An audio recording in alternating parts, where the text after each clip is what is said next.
I'm going to do a brief primer with just some background information that I think will help at this point in the class and at this chapter that we're reading.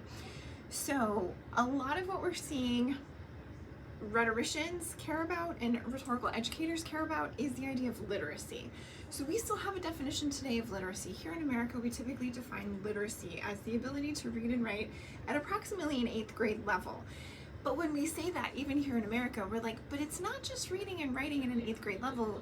Most students need to have read very specific texts, and students need to be familiar with very specific ideas that come from those, and a very specific way of thinking that comes along with that. And so literacy is never, we define it as just reading and writing, but literacy is never just reading and writing. So I traveled to England one time to visit my sister who was studying in England at the time.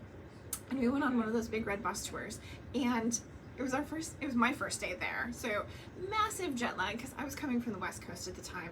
And it was first thing in the morning, England time, and we hop on the bus and the tour guide starts grilling me on being able to recite Shakespeare. And I'm like, oof, I'm not gonna pull out Shakespeare, like my brain is not working in Shakespeare right now.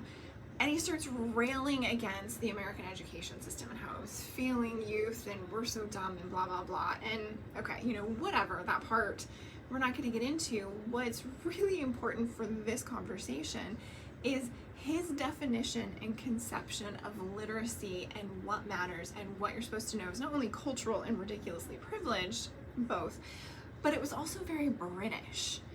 We do, yes, study Shakespeare here in America, and I'm not bashing on Shakespeare at all. What's really important is what he valued, and what he was communicating he valued did not align with my values nor the time of day that I was operating in.